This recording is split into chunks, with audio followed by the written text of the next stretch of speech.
Buenas tardes, mis queridos hermanos. Dios les bendiga. Bienvenidos a este tiempo en el que estamos aquí como cada día para responder a muchas de las preguntas que ustedes nos hacen y que nosotros, lógicamente, con la ayuda del Señor, como no podía ser de otra manera, intentaremos responderle siempre de acuerdo a lo que dice la Biblia, de acuerdo a lo que dice la palabra del Señor. Porque aquí de lo que se trata, como hemos dicho en muchas ocasiones, no es de lo que yo crea o de lo que yo opine, sino aquí de lo que se trata es de lo que Dios dice.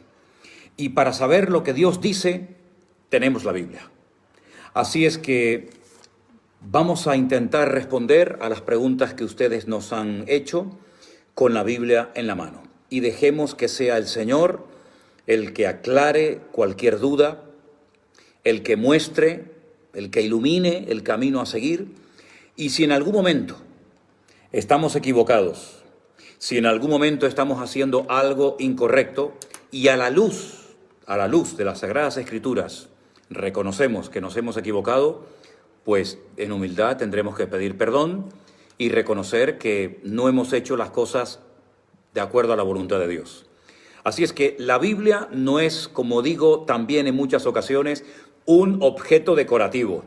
La Biblia es para leerla, para aprenderla, para memorizarla, para vivirla, para interiorizar sus grandes y profundas y maravillosas verdades y poder vivir vidas cristianas victoriosas con la bendición y con el respaldo de nuestro Dios.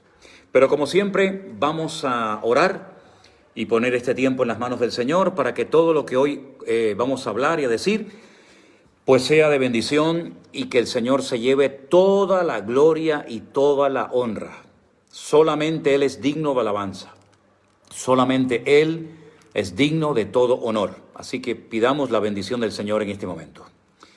Padre Celestial, te doy muchísimas gracias, Dios mío, una vez más, por este privilegio extraordinario que nos das cada día de poder entrar en contacto con muchos hermanos, con muchos hijos tuyos, Señor, que tienen hambre, que tienen verdadero deseo de aprender más de ti, de tu palabra. Ilumínanos, Señor, enséñanos las cosas para vivir una vida cristiana victoriosa, enséñanos el camino correcto y dependemos completamente de ti un día más. Recibe toda la gloria y la honra en el precioso nombre de Jesús. Amén. Y amén. Gloria al Señor. Pues una vez más, bienvenidos. Decirles que estoy aprendiendo muchísima geografía con todos y cada uno de ustedes. Siempre me gustó la historia y la geografía. Eran y son dos de mis asignaturas favoritas, la historia y la geografía. Pero es que como estamos recibiendo tantos correos y tantos mensajes de hermanos de tantas partes del mundo, pues yo me gozo cuando me dicen el pueblecito, me dicen la pequeña localidad donde viven, y la verdad es que se aprende con ustedes mucha geografía. Y a mí siempre me han hecho, y no lo digo en plan de burla, ni mucho menos, lo digo con todo respeto, a mí siempre me ha hecho mucha gracia el acento mexicano. Los mexicanos tienen un acento que a mí me hace mucha gracia, ¿no? Yo creo que si yo viviera en México, yo terminaría imitando y tratando de hablar como un mexicano más. Y es que cuando me llaman hermanos de México, aunque viven a lo mejor en diferentes partes de Estados Unidos, me río mucho, lo paso muy bien, porque el acento mexicano siempre me ha gustado mucho y a veces en casa con mi hija Miriam intentamos imitarlo, ¿no? Así es que gracias a todos los hermanos que nos escriben, que nos llaman, y ya les digo, estoy aprendiendo mucha geografía con todos ustedes. Que el Señor les bendiga grandemente. Bueno, vamos a pasar ya a responder a la primera pregunta. Es muy fácil responderla, les voy a decir por qué. En Lucas capítulo 9, el versículo 49, leemos lo siguiente. Entonces respondiendo Juan le dijo: Maestro, hemos visto a uno que echaba fuera demonios en tu nombre y se lo prohibimos porque no sigue con nosotros. Jesús le dijo: no se lo prohibáis, porque el que no es contra nosotros, por nosotros es. La pregunta que me hace, no sé si es una hermana o un hermano, es: ¿quién era esta persona que estaba echando fuera demonios que no seguía a Jesús? La pregunta es muy fácil, no lo sé.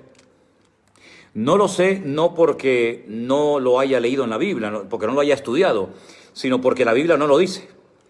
Si la Biblia dijera el nombre de la persona que estaba echando fuera demonios y que no estaba en ese momento, por lo menos, siguiendo al Señor, yo tendría la obligación de saberlo.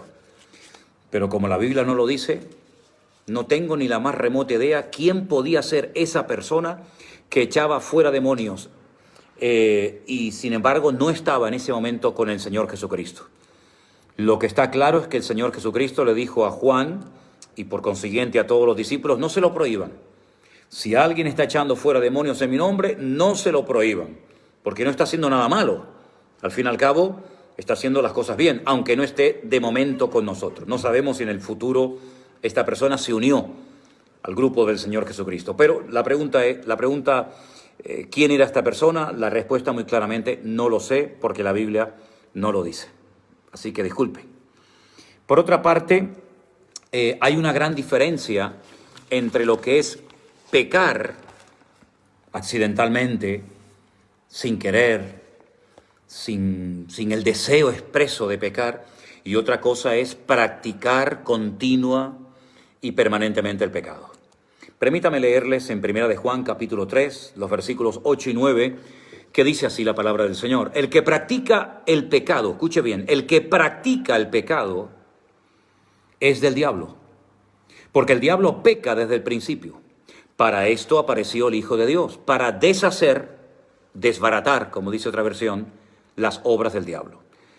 Todo aquel que es nacido de Dios no practica el pecado, porque la simiente de Dios permanece en él y no puede pecar porque es nacido de Dios. Vamos a ver, ¿quién no peca? Vamos a ver, ¿quién puede decir yo no peco nunca? No existe una persona que no peque. Todos pecamos de alguna u otra manera. Pero practicar el pecado con toda intencionalidad, frecuentemente, asiduamente, no es normal en un cristiano. Cuando una persona se llama cristiano, aunque frecuente una iglesia, y está continuamente practicando el pecado, y generalmente a veces el mismo o los mismos pecados, yo le puedo asegurar con la Biblia en la mano, que esa persona no es convertida. Porque si realmente fuera convertida, si realmente tuviera un mínimo de temor de Dios, no practicaría el pecado, sino que huiría del pecado lo más lejos posible y le pediría perdón al Señor y fuerzas al Señor para no seguir cometiendo pecado. Así que pecamos todos, pero para eso tenemos un abogado, nuestro Señor Jesucristo. Pero practicar frecuentemente el pecado y no sentir ningún remordimiento, ningún deseo de arrepentimiento, eso les puedo asegurar que no viene de parte de Dios, porque esa persona no ha entendido el Evangelio ni ha nacido de nuevo, porque el que ha nacido de nuevo no practica el pecado. Una característica típica de una persona que ha conocido a Cristo es que deja de practicar el pecado. Vuelvo a repetir, no significa que no pueda pecar, pero que deje de practicar el pecado, evidentemente tiene que ser así. Si no, no ha nacido de nuevo. ¿De acuerdo? Por otra parte, hay gente algunas personas que siguen insistiendo sobre el hecho de que una persona que no está casada no puede servir a Dios. Y entonces yo les respondo, o le pregunto más bien a esas personas lo siguiente. ¿Y Elías? Sí, el profeta Elías, ¿estaba casado? Porque yo no veo a Elías casado. No lo veo formando una familia, no lo veo con hijos. Yo veo a Elías solo.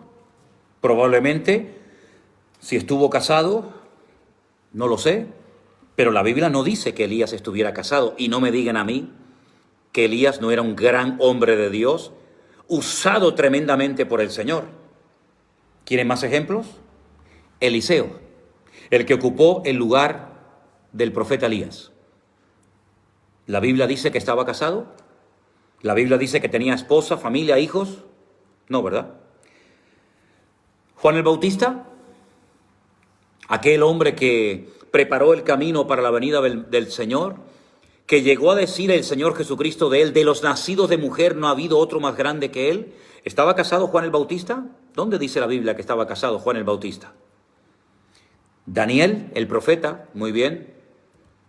Tampoco dice la Biblia que estuviera casado. Timoteo, el joven pastor Timoteo que dejó Pablo en la iglesia de Éfeso, cuando Pablo deja de pastorear la congregación, ¿estaba casado Timoteo? Entonces, recomiendo que una persona que quiere servir al Señor en el ministerio, recomiendo que si puede casarse, que se case. Pero no podemos decir, no podemos asegurar categóricamente que una persona que no está casada no puede servir al Señor. Eso es un disparate. ¿Cuánta gente que no está casada, que hoy por hoy están sirviendo al Señor, tienen que dejar de hacerlo? ¿Tienen que dejar de servir al Señor porque no está casado? En absoluto, en absoluto. Repito, lo ideal es que estuviera casado, y más si quiere ser pastor.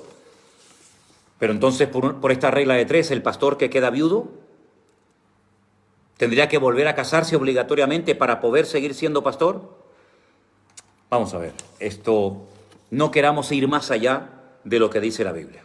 Ya con lo que dice la Biblia tenemos suficiente como para que encima vengan personas y pongan más requisitos de los que el Señor pide, ¿vale?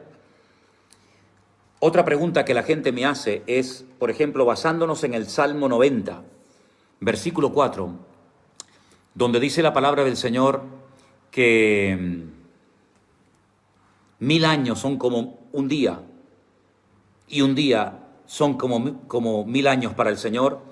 Eso significa que, por ejemplo, los días de la creación, que fueron 6 y reposó el séptimo, eso significa que ¿tardó el Señor 6000 años en crear lo que la Biblia cuenta en Génesis capítulo 1? Puede ser. Puede ser que el primer día durara 1000 años, el segundo 2000, otros 1000, ya son 2000, el tercero otros 1000, ya son 3000. Puede ser. Puede ser que el Señor lo que nos está dando es un anticipo, una información profética de que Él en esos 6 días de la creación nos está revelando que la historia de la humanidad, la relación de Dios con el hombre, del hombre con Dios, durará 6000 años y el séptimo año o el séptimo día será el milenio, que curiosamente dura 1000 años. Sea como sea, el factor tiempo para nosotros es totalmente diferente que para el Señor, porque el Señor es un Dios atemporal.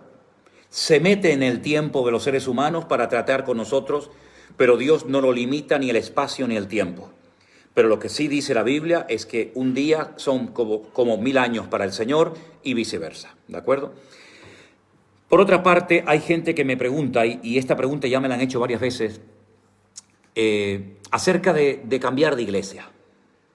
No sé exactamente por qué me hacen esta pregunta, no me dan toda la información, no tengo todos los detalles, pero sí quiero decir una serie de cosas referente al tema de cambiar de iglesia. A veces no queda más remedio. Lo siento. A veces no queda más remedio que cambiarse de iglesia. ¿Por qué?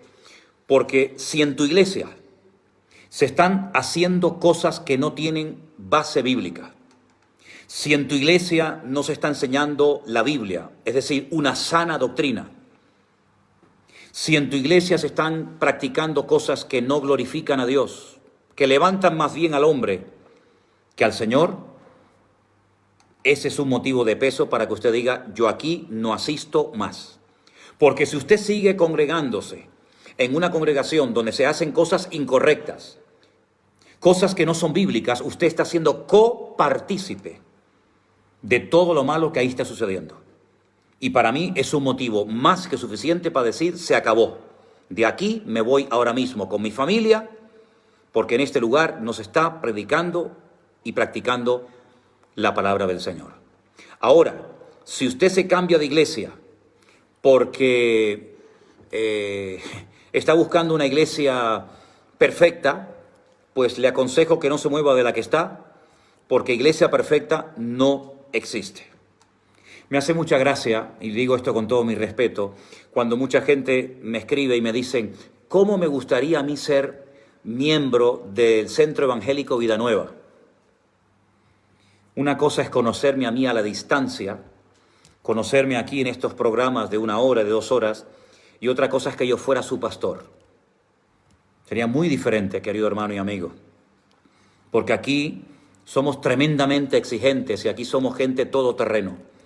Y por eso hay mucha gente que no aguantaría nuestro estilo de vida ni nuestro nivel de exigencia. Entonces, si usted se quiere cambiar de iglesia, piense y medite por qué se quiere cambiar de iglesia, ¿vale? No se cambie nunca de iglesia porque usted haya dicho o propuesto algo en su iglesia y no le hayan hecho caso. Y entonces, como no le dan ese cargo, no le dan esa responsabilidad, ese puesto que a usted le gustaría tener, y sí se lo están ofreciendo en otra iglesia, entonces se cambia de iglesia. Mire, si usted es una persona problemática, y ahora esto, atiendan esto porque lógicamente no es para todos, pero si usted es una persona conflictiva, que está todo el día criticando, que está todo el día cuestionando lo que se hace en la iglesia, que no permite nada en contra de su opinión o en contra de su criterio personal, pues mire, le voy a decir una cosa, el problema no se va a solucionar cambiando de iglesia. Si usted tiene un problema personal, soluciónelo usted con el Señor. No vaya a otra iglesia pensando que se va a solucionar todo, porque en otro lugar usted va a seguir siendo la misma persona de siempre. Si usted es una persona floja, si usted es una persona criticona, si usted es una persona poco formal, con un nivel de santidad pésimo o inexistente, y usted cree que por cambiar de iglesia todo eso va a cambiar, se equivoca. Se equivoca. Póngase en línea con el Señor y antes de tomar una decisión de este calibre, piénselo bien, no sea que sea peor, como decimos en España, peor el remedio que la enfermedad. ¿De acuerdo? Muy bien. Por otra parte, alguien me pregunta, no es una pregunta que tenga que ver directamente con la Biblia, pero bueno, la voy a responder porque me parece interesante, ¿no? ¿Usted cree en las dispensaciones? Me pregunta una persona. Vamos a ver, me gustaría saber qué es para usted las dispensaciones. Porque a lo mejor usted tiene un concepto del tema de las dispensaciones diferente al que yo tengo. Yo le voy a decir lo que yo creo. Yo creo que la revelación de Dios ha sido progresiva. Y desde los tiempos de Adán y Eva hasta que se terminó de escribir la palabra de Dios, Dios se fue revelando poco a poco y no de golpe a un solo hombre, sino que a lo largo de la historia Dios fue revelando su plan profético de muchas formas y de muchas maneras. Yo sí creo que Dios no siempre habló y actuó y se dio a conocer de una misma forma. Yo creo que la forma como Dios trató con el pueblo de Israel es muy diferente a la forma como Dios hoy trata a su pueblo, a la iglesia, a sus hijos, los que hemos nacido de nuevo y hemos aceptado a Cristo como el Mesías.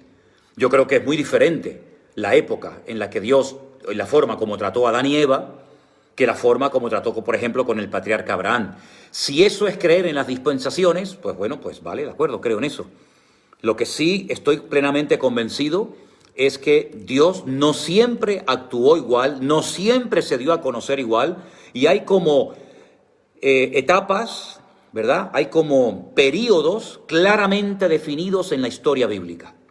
Y uno tiene que saber en qué tiempo de la historia se encuentra para saber qué señales debe de esperar ver y qué señales no son para nuestra generación. Y les pongo un ejemplo. El Señor Jesucristo dijo que su generación era una generación perversa y maligna, que continuamente demandaba señal. Y Él dijo, esta generación, la señal que verá es la señal del profeta Jonás. Pero esa no es la señal para nuestra generación. Usted sabe lo que es la señal del profeta Jonás, ¿no? El Señor Jesucristo dijo que así como estuvo en el vientre del enorme pez unos cuantos días, así estará el Hijo del Hombre en el vientre de la tierra.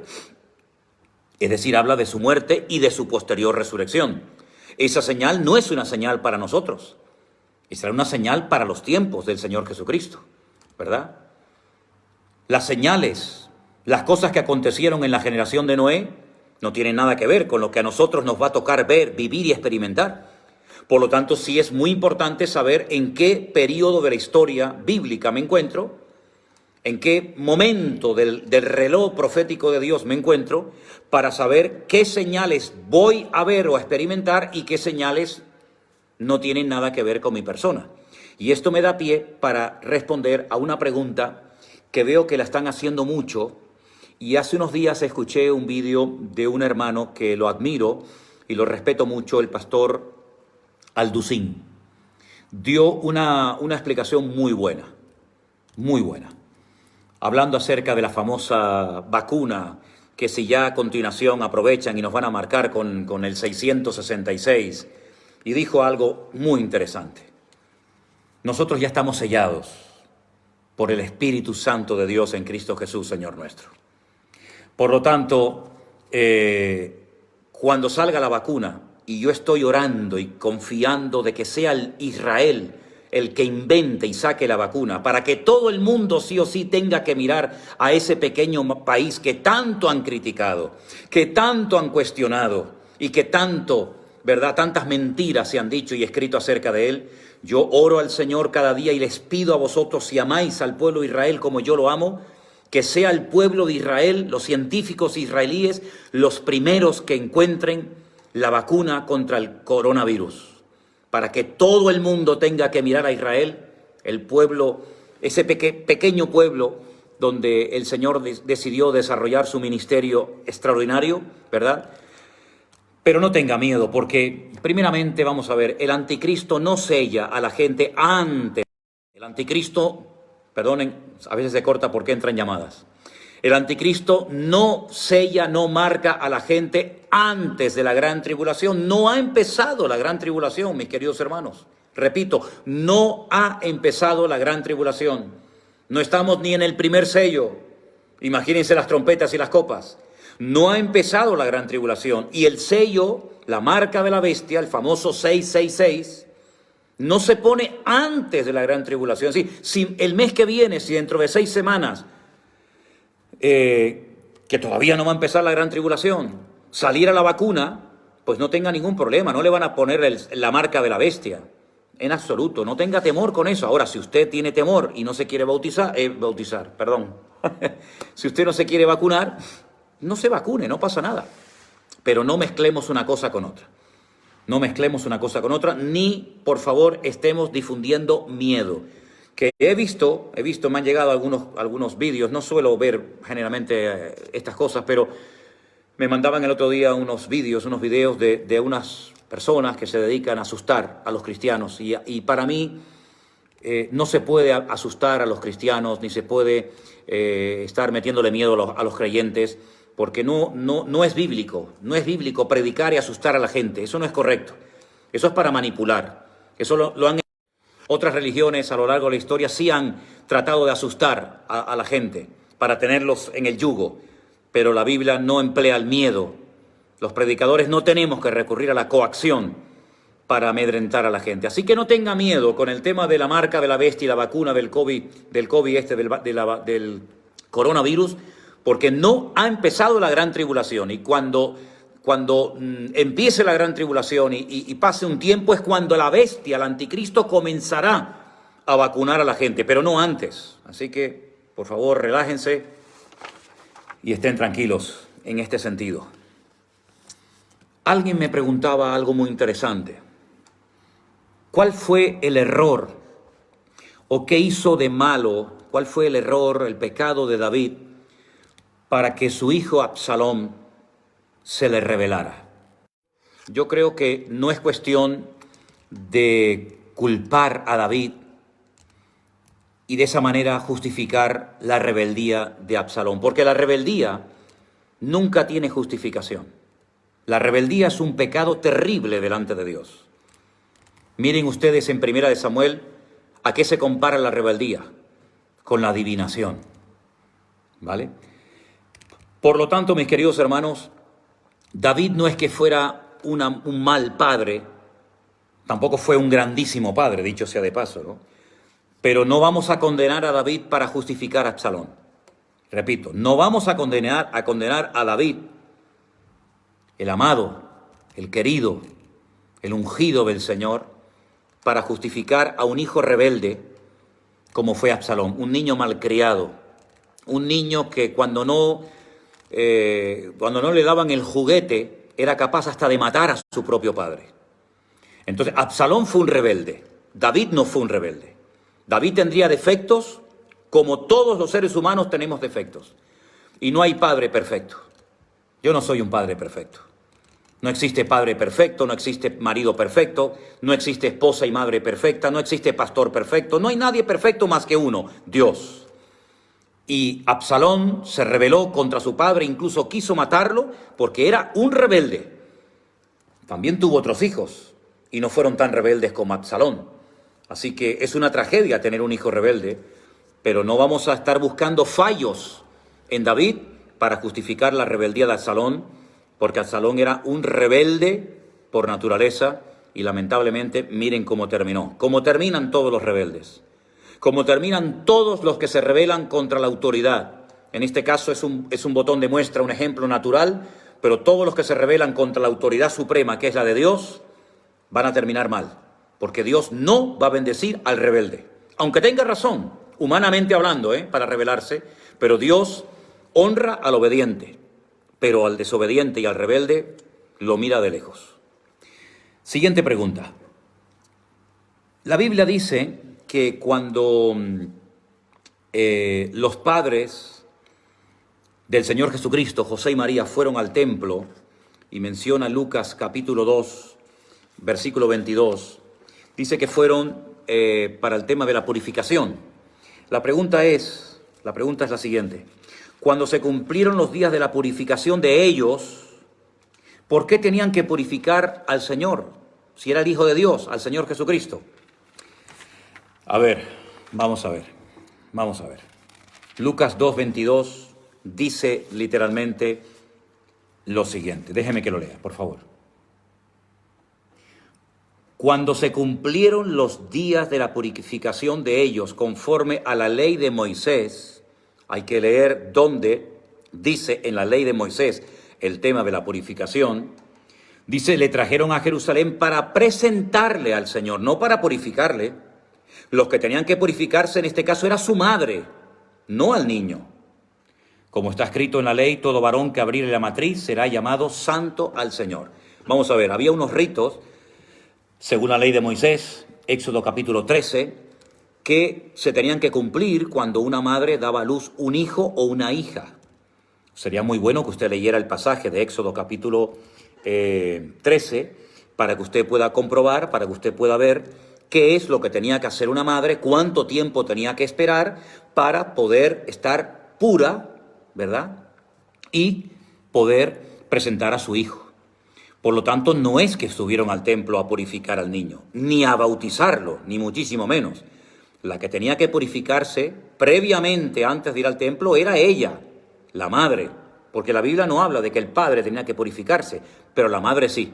Por lo tanto, no mezclemos las cosas. Cuando dice ellos, no meten en el paquete al padre, al hijo y a la madre, sino que la que se purificaba era la que había dado a luz, no al padre y tampoco al niño. ¿Vale? Espero que haya quedado claro la respuesta. Cuando la Biblia dice, pregunta una persona, que fuimos redimidos de la maldición de la ley, ¿a qué se refiere? Es curioso que en su pregunta casi usted se está respondiendo a sí misma. Pero yo le voy a leer el versículo. Gálatas capítulo 3, versículos del 10 al 14, nos da una información muy interesante sobre la pregunta que usted me está haciendo en esta tarde. Gálatas capítulo 3, versículos del 10 al 14, dice la palabra así. Porque todos los que dependen de las obras de la ley,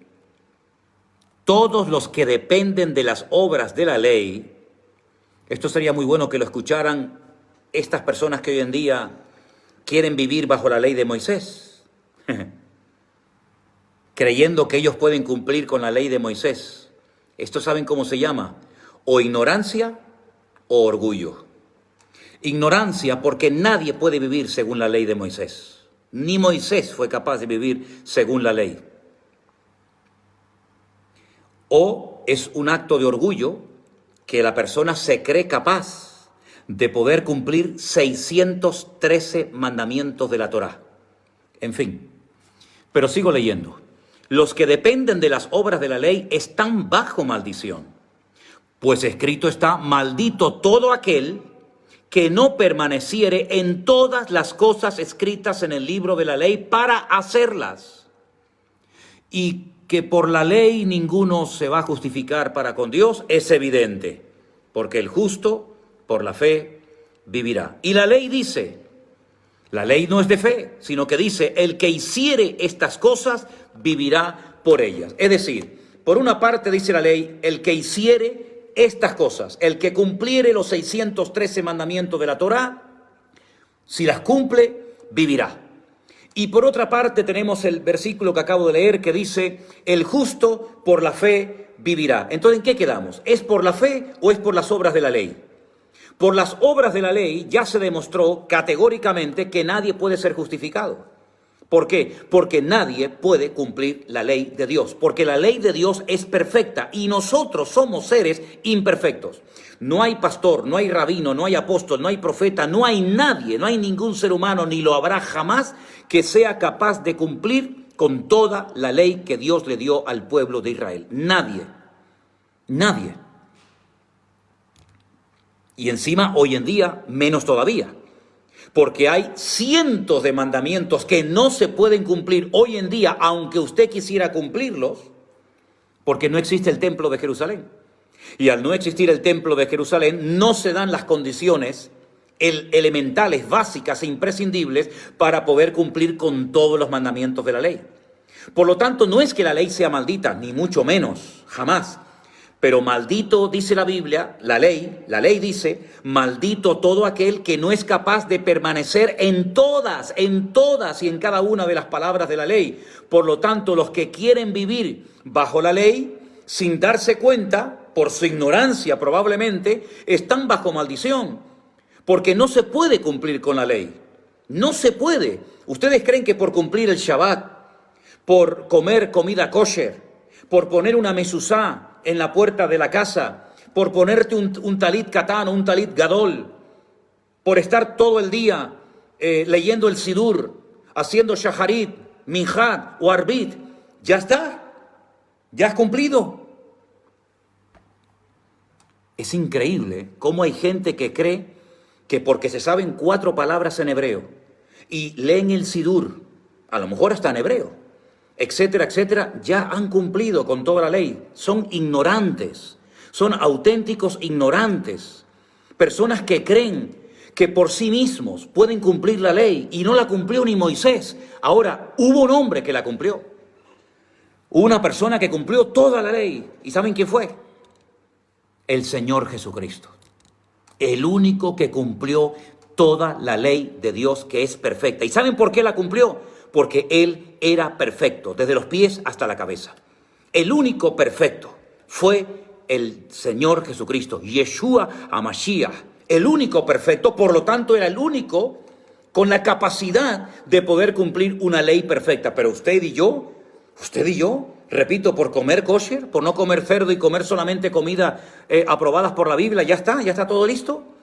Y la mentira, y cuando se te van los ojos detrás de las mujeres que no son tu mujer, y cuando codicias lo que no te corresponde, y cuando tienes envidia, y cuando te llaman la atención y te enfadas y le das lugar a la ira, ¿eso no cuenta? Ay, queridos hermanos, no seamos ingenuos. No se puede vivir bajo la ley. No es que la ley, repito, sea maldita, ni mucho menos. La ley es santa, la ley es pura, la ley es perfecta. Pero ningún ser humano la puede cumplir. Para eso vino el Señor Jesucristo. Para eso tuvo que venir Él. Para cumplir con toda la ley y para enseñarnos a vivir bajo la gracia. No bajo el libertinaje, sino bajo la libertad. Que ya no es hacer y hacer y hacer. Ahora a las 6 de la mañana, ahora a las 3 de la tarde, ahora tengo que hacer esto, ahora tengo que hacer lo otro. No, sino para vivir en la libertad gloriosa de los hijos de Dios. ¿Usted quiere orar a las 6 de la mañana? Gloria a Dios, ore. ¿Quién se lo prohíbe? ¿Usted quiere orar a las 3 de la tarde? Amén. ¿Usted quiere orar de rodillas, sentado, de pie, en la cama, en un avión, en una barca? No hay ley para el amor, no hay ley para la misericordia, no hay ley para la santidad, no hay ley. No se puede poner un freno a todo eso. Ahora, hay gente que se empeña en querer vivir bajo la ley, pero quieren tener en una mano el evangelio, en una mano la gracia y en otra mano la ley. Y no se puede, queridos hermanos y amigos, no se puede. No se puede. Eso es una señal de una falta de madurez y de conocimiento bíblico espectacular. Estas iglesias que yo no sé ya si son iglesias, si son sinagogas, yo no sé ya ni lo que son, porque por una parte todo es medio hebreo, medio castellano, por otra parte es Biblia, por otra parte es no sé qué. Es que una falta de identidad tremenda porque no han entendido la riqueza del Evangelio. No han entendido la riqueza del Evangelio. No necesitamos un libro de oraciones para orar. No necesitamos un horario para orar, que parece que si no cumplo con la oración de la mañana ya me tengo que sentir pecador. Cristo nos ha redimido, Cristo nos ha hecho libres. No volvamos, por favor, otra vez a esclavizarnos. Por lo tanto, si usted quiere cumplir la ley, ¿quién se lo prohíbe? Empiece a leerse la ley, pero escúcheme una cosa.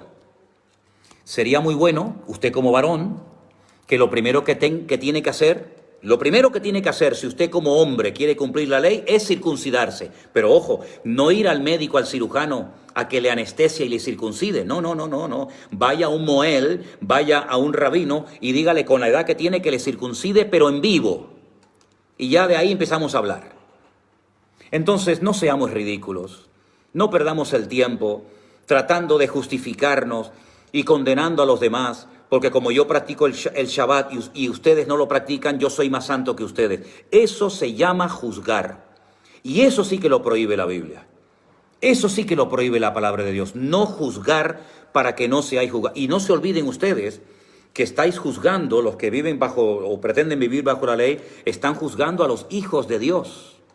No están juzgando a cualquier cosa, a cualquier persona. El que juzga, el que critica y el que cuestiona a un hijo de Dios, a un hombre de Dios, se las va a tener que ver muy seriamente con el Señor. Ahora, yo digo, si alguien quiere vivir según la ley, viva usted como quiera. ¿Quién se lo va a prohibir? ¿Quién se lo va a prohibir? Si usted en vez de al pastor le quiere llamar Roé, llámale Roé. Si usted en vez de decir Biblia quiere decir Tanaj, ¿vale? Yo le dije el otro día a un muchacho, digo, ¿tú quieres que hablemos en hebreo? Cuando quieras. Cuando quieras hablamos en hebreo.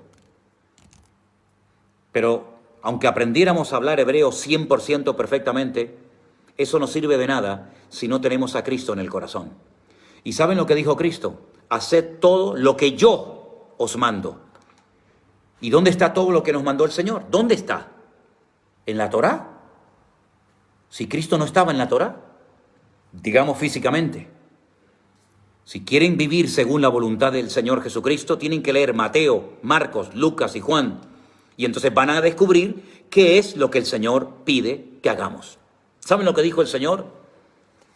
Amarás a tu prójimo como a ti mismo y al Señor tu Dios con toda tu alma, con todo tu corazón y con todas tus fuerzas. Y haciendo y cumpliendo con estos mandamientos has cumplido con toda la ley.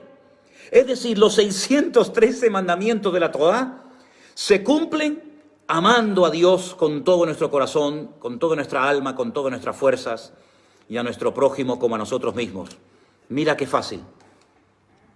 Vamos a intentarlo, a ver si somos capaces de cumplirlo. Bueno, disculpen, pero es que de verdad es que me pongo muy triste y me da mucho dolor cuando hay personas que no le dan el valor al Evangelio y a la obra de Cristo que tienen que darle. Cuando quieren volverse a la ley, cuando la ley fue un medio que el Señor utilizó para llevarnos a ¿quién? A Cristo, para llevarnos al Evangelio y volver otra vez al medio en vez de volver a Cristo, me parece a mí que es el mismo error que comenzaron a cometer nuestros hermanos en la iglesia de Galacia. Lean la carta de los Gálatas para que vean Pablo, rabino, escrupuloso de la ley durante años, lo que le dice a los Gálatas. ¿Quién os embrujó? Dice el texto griego. ¿Quién os comió la cabeza para volver otra vez a esclavizaros? Aquel que hacía milagros y maravillas y os suministraba el Espíritu. Es muy interesante esa carta. Bueno, permítame dar lectura a otra pregunta. La gente pregunta el tema de la serpiente en el desierto, la serpiente de bronce, Nahash Nahoshet, Nahash Nahoshet, la serpiente de bronce en el desierto. Bueno, hay muchas cosas que el Señor utilizó en la antigüedad, en la Tanaj, en el Antiguo Testamento, para preparar mental, psicológicamente y espiritualmente al pueblo de Israel para que cuando viniera el Mesías pudieran entender que realmente Él era el verdadero Mesías.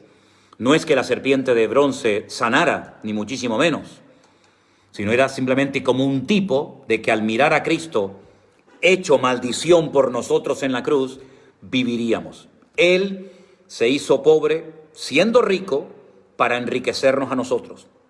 Sí, ya sé que algunos dicen, pero la serpiente siempre tiene una connotación mala, ¿no? Tiene una connotación del diablo. Bueno, a veces hay excepciones. Y en este caso, no es que tenían que mirar a la serpiente como símbolo de Satanás, sino era un hecho muy significativo porque habían pecado. Y cuando miraban a aquel madero, aquella asta donde habían clavado aquella serpiente de bronce, que lamentablemente después la terminaron adorando. Es increíble. Otro medio que al final terminan adorándolo en vez de simplemente utilizarlo como un medio para llegar a un objetivo, a un fin, pues era simplemente una forma más, una manera más de parte del Señor de preparar a su pueblo, al pueblo de Israel, para que cuando el Mesías muriera en la cruz, hecho maldición por nosotros, para que nosotros heredásemos bendición, pues pudieran entender que así estaba escrito, pero lamentablemente sabemos que muchos no lo entendieron, ni siquiera sus discípulos. Por eso el Señor Jesucristo les dice a aquellos que iban camino a Emmaús, es que no estaban todas estas cosas escritas, y les hizo un recorrido por la ley, por los salmos y por los profetas, y les abrió la mente y el entendimiento para que entendieran que todo lo que estaba escrito se había cumplido en su persona perfectamente. ¿De acuerdo? Bien, me hacen una pregunta referente a Apocalipsis 3:14 y me da la impresión de que la persona que hace esta pregunta no tiene claro, pienso yo, discúlpeme si me equivoco, algo muy importante que quiero compartir ahora. Apocalipsis 3:14 dice: escríbele al ángel de la iglesia en la Odisea, he aquí el amén, el testigo fiel y verdadero, el principio de la creación de Dios, dice esto. Vamos a ver. La Biblia es un gran puzzle, un gran rompecabezas. Lo que usted no entiende en una parte, seguro que va a otra parte y la entiende.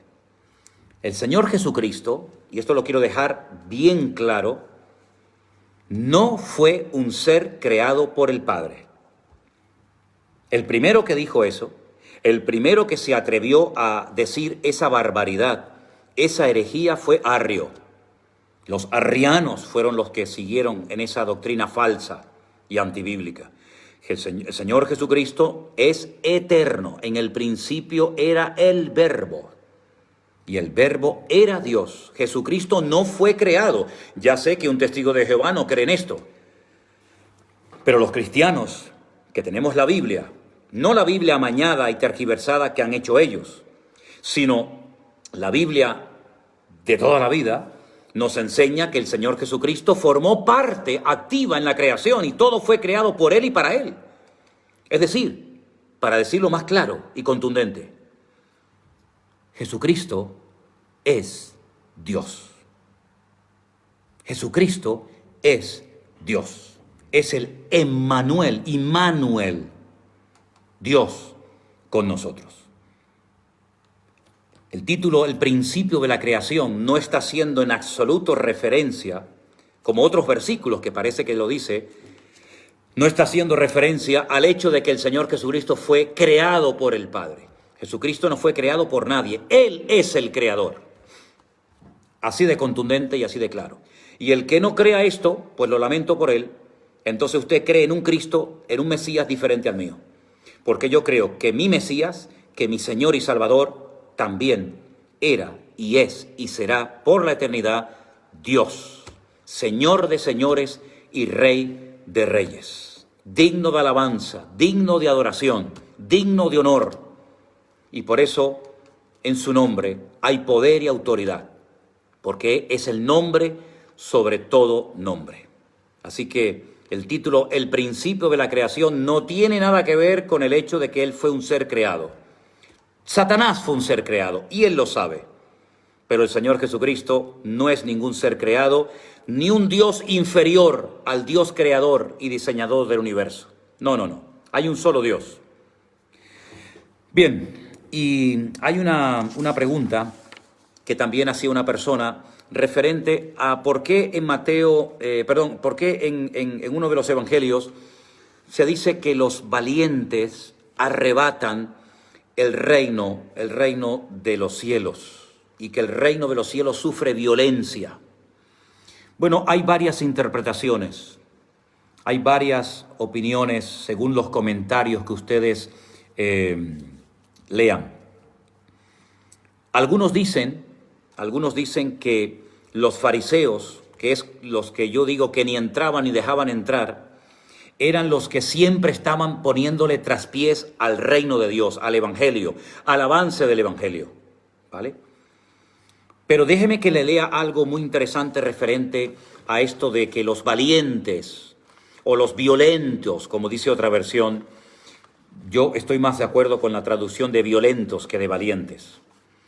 Dice lo siguiente: mi reino siempre sufrirá violencia, siempre habrá hombres salvajes que tratarán de destrozarlo, de asaltarlo y de destruirlo. Y por tanto, solo el que se tome desesperadamente en serio su consagración personal y derrote a la persecución y derrote a la confusión y a la mentira, son los que podrán entrar en el reino de Dios. Bueno, esto yo lo leía en un comentario. Sea como sea, el reino de Dios, las cosas del Señor, siempre han sido atacadas, o por los comunistas, o por los satanistas, o por cualquier religión o secta que ustedes quieran mencionar. Nunca ha sido popular la creencia en Dios. No podemos pretender caerle bien a todo el mundo. No podemos creer, ni pensar, ni siquiera se nos pasa por la imaginación que el evangelio va a ser querido y aceptado y reverenciado por todo el mundo. No, queridos hermanos. El mismo apóstol Pablo dijo que para muchos eran como la escoria del mundo, como la basura del mundo. Aunque para el Señor somos su real tesoro, para muchos somos de lo peor. Y la iglesia para muchos ni existe. Ahora bien, yo creo que no hay que utilizar nunca violencia para obtener las bendiciones del Señor. La violencia no se tiene que utilizar a la hora de orar. La violencia no está en consonancia con la vida de armonía, de paz y de respeto a las cosas del Señor. Por lo tanto, yo creo que estos violentos de los cuales habla el Señor Jesucristo en este pasaje, tiene que ver con los que ejercían violencia contra las cosas del Señor. Esa es mi opinión. Si usted no queda satisfecha con esta respuesta, pues puede consultar, por favor, faltaría más, con otros pastores que seguramente sabrán mucho más que yo y a lo mejor le dan otra respuesta que le agrade o que le satisfaga más, ¿de acuerdo? Bueno, y por mi parte, solamente decirles que en el primer versículo de la Biblia, en Génesis 1:1, en hebreo, hay una serie de palabras, lógicamente, y hay 6 letras Aleph. Aleph, Elef. Elef es el equivalente a decir 1000. Y es curioso que en el primer versículo de la Biblia hay 6 letras Aleph, digamos el equivalente a 6000. Es un dato más para la persona que preguntaba acerca de 1000 años, un día 1000 años. Simplemente un detalle más para aportar un poco más de información a todo esto. Mañana responderé a más preguntas. Alguien preguntaba también acerca de Barak y de Débora. Bueno, Barak fue a la guerra. Barak lo que puso fue una objeción y por eso Débora tuvo que ir con él. Él es mencionado porque él fue al fin y al cabo a la batalla, aunque puso objeciones, aunque puso impedimentos, tenía un cierto temor. Débora era más valiente que él, pero eso no significa de que no fuera a la guerra. Uno puede tener en un momento determinado como ser humano una debilidad de temor, de miedo, de incertidumbre, pero eso no significa de que Barak no fuera una persona digna de mencionarse nada más y nada menos que en la lista de los héroes de la fe en Hebreos capítulo 11, ¿de acuerdo? Y bueno, a lo mejor hay alguna pregunta que puedo dar respuesta a última hora, porque ya nos estamos prácticamente marchando. Yo también les bendigo a todos. ¿Qué es el seno de Abraham? Bueno, el seno de Abraham es simplemente como un sinónimo de la presencia del Señor, ¿vale? El seno de Abraham es el lugar donde estaba aquel pobrecito que había muerto todo lleno de llagas, pero que al final es recompensado estando en la presencia del Señor. Y el seno de Abraham es sinónimo de la presencia del Señor. Vi que alguien preguntó rápidamente por el tema de la Eucaristía. Bueno, la palabra Eucaristía, con todo mi respeto, no está en la Biblia. No es una palabra bíblica, no está en la Biblia. Por lo tanto, lo que usted llama la Eucaristía, la Sagrada Forma, es lo que en la Biblia se conoce con el nombre de la Santa Cena. Lo que hicimos el domingo en la congregación, partir el pan y el vino.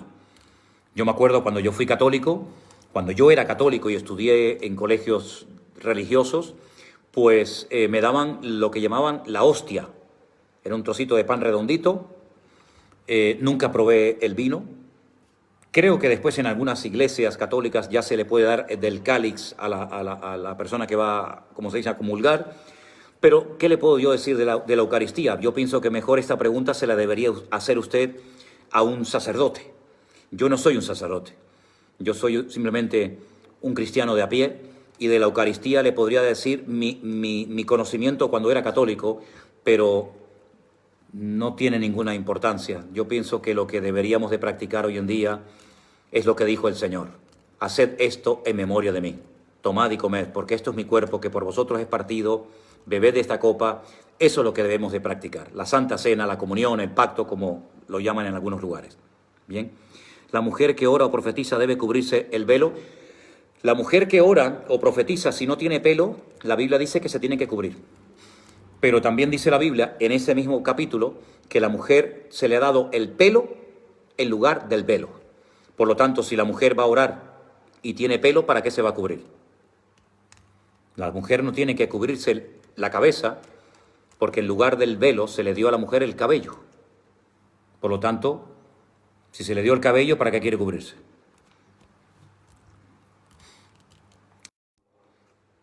Perdón. El velo es una enseñanza que el apóstol Pablo dio única y exclusivamente a la iglesia de Corinto por un problema puntual que ya comenté en su día. Pero no es una enseñanza para toda la cristiandad y para toda la iglesia. ¿El árbol de la vida qué es? Pues el árbol de la vida era un árbol del cual Dios no dijo que no se podía comer, pero que producía vida eterna al que lo comía. Por eso el Señor sacó del jardín del Edén a Adán y Eva después de haber comido del árbol de la ciencia de bien y del mal, no sea que se convirtieran en eternos pecadores. El árbol de la vida al mismo tiempo es un tipo del Señor Jesucristo. ¿De acuerdo? Bueno, y cuando Cristo venga a reinar en el milenio, ¿qué va a pasar? Bueno, cuando venga lo veremos, ¿eh? Van a pasar muchas cosas. Pero esto será para otra ocasión. Hermanos queridos, que el Señor les bendiga, que la paz del Señor esté con todos ustedes. Gracias por haberme acompañado. Gracias por este tiempo tan maravilloso que pasamos todas las tardes juntos. Doy gracias a todos los que nos llaman, a todos los que nos escriben. Y recuerden en el asunto poner lo que es su correo. Si es una pregunta, si es un saludo, si es una donación, ayúdenos para de esa manera poder responderle más rápidamente. ¿De acuerdo? Que el Señor les bendiga, mis queridos hermanos. Te doy gracias, Padre, por este tiempo maravilloso que nos has permitido tener. Te doy gracias por cada uno de los hermanos que hay un hambre tremenda de ti, y eso, Señor, me alegra mucho el corazón. Bendice a todos mis hermanos y en el nombre de Jesús sigue con nosotros guardándonos y protegiéndonos de todo peligro y de todo mal. En el nombre de tu amado Hijo Jesús. Amén y amén. Bendiciones, hermanos, un abrazo para todos ustedes, un placer estar con ustedes cada día. Estamos muy contentos de tantos y tantos hermanos que hemos conocido, de tantas partes del mundo, de tantos pueblos, de tantas naciones que estamos conociendo, y qué hermosa es la familia del Señor. Vamos a pelear, vamos a hacerle guerra al desconocimiento y a la ignorancia, y hermanos, peleemos la buena batalla, porque esa es la que el Señor quiere que peleemos. Dios les bendiga. Nos vemos mañana, si Dios quiere, con la bendición del Señor.